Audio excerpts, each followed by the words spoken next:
Welcome. Last battle, we examined the Battle of Kiev, a huge tactical victory for Germany where 4.5 Soviet armies were destroyed. This video will be the finale of Operation Barbarossa Visualized, where we examine the Battle of Moscow, a fateful battle which would shape world history as we know it. The Battle of Moscow can be dissected into 3 parts: the first German offensive, the second German offensive, and the Soviet counteroffensive.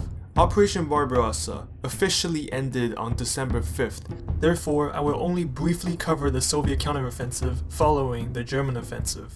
To understand the Battle of Moscow and why things played out the way they did, we must first take a look at the situation in the German High Command.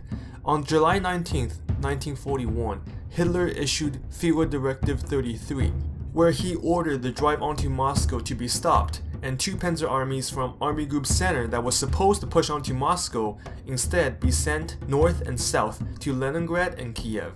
On August 8th, Hitler repeated his intentions by saying Leningrad first, Donetsk Basin second, Moscow third.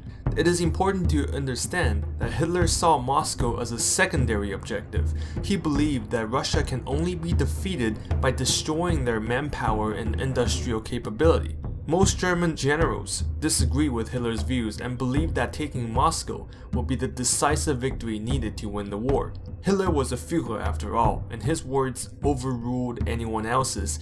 After the Battle of Kiev, Hitler reached a compromise with his disgruntled generals.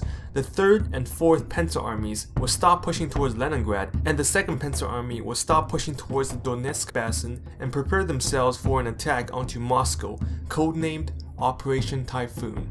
During this time, the Soviets have been preparing themselves. They constructed 3 defensive belts around Moscow and were raising armies as fast as they can. A huge number of soldiers were transported from the Siberian front to the west.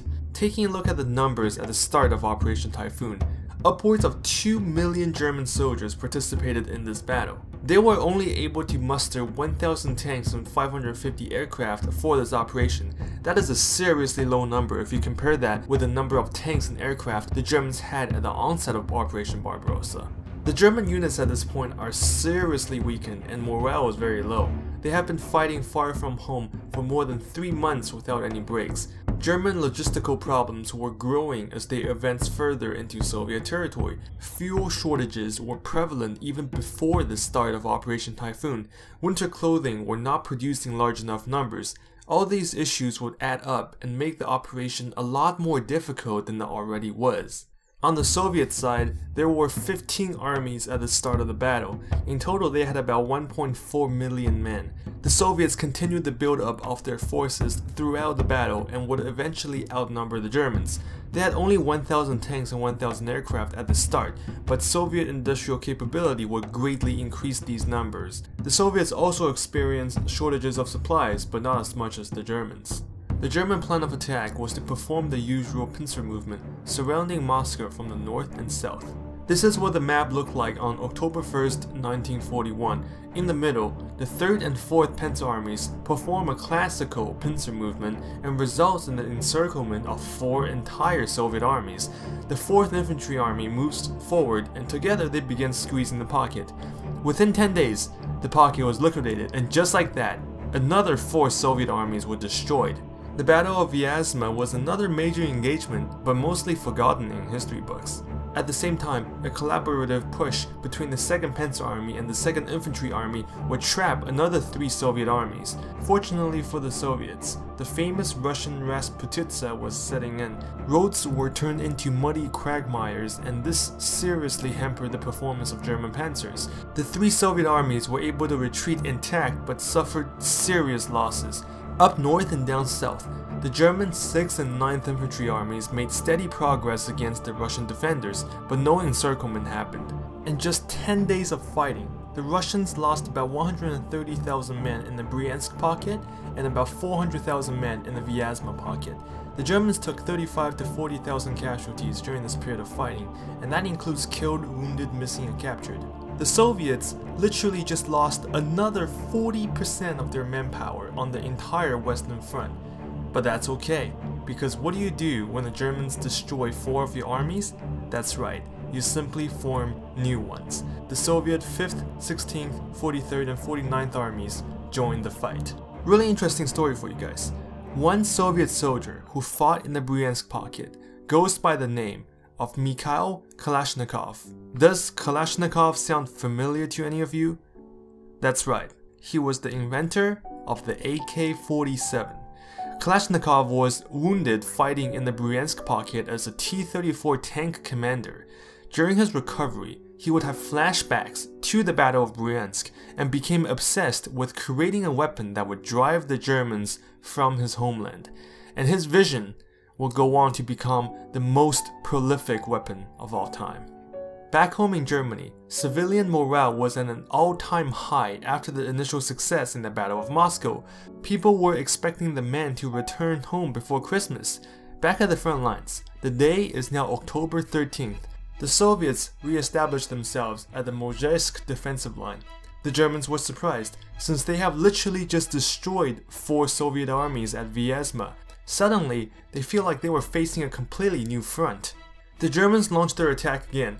They were able to take Kalinin and push the Soviet defenses back from Mozhaysk, but Guderian's 2nd Panzer Army was unable to take Tula. By now the weather was getting really bad, and German units were having a more difficult time fighting Russian mud than Russian soldiers. This compounded on top of major logistical problems. The Germans were dangerously close to Moscow, and some forward German units are now entering Moscow suburbs. Soviet units were outnumbered all across the front. However, the Germans were experiencing so many problems that the German High Command was forced to halt the offensive on October 31st. That's right, when they were literally just miles away from Moscow and massively outnumbering the Soviets, the Germans were forced to halt the offensive and waste precious days before winter set in. The German High Command didn't halt the offensive for no good reason. The Wehrmacht at this point was severely depleted. More than 2/3 of their motor vehicles were non-functional, and many divisions were operating at less than 50% of their original strength. The weather was getting colder, and many German soldiers were still wearing their summer tunics. The morale of German soldiers were at an all-time low. The situation was quite desperate for the Wehrmacht. The Russians used this precious time to reinforce themselves. On November 7th, Stalin ordered a military parade in Red Square. The soldiers marched through Red Square and then directly to the front lines. Stalin insisted on launching counterattacks. The Germans were weak but still capable of fighting, and Stalin's stubbornness again wasted precious manpower that could have been used to better defend Moscow. The day is now November 15th. 15 days have passed since the offensive was halted, the ground had frozen, and therefore Rasputitsa was not a problem anymore.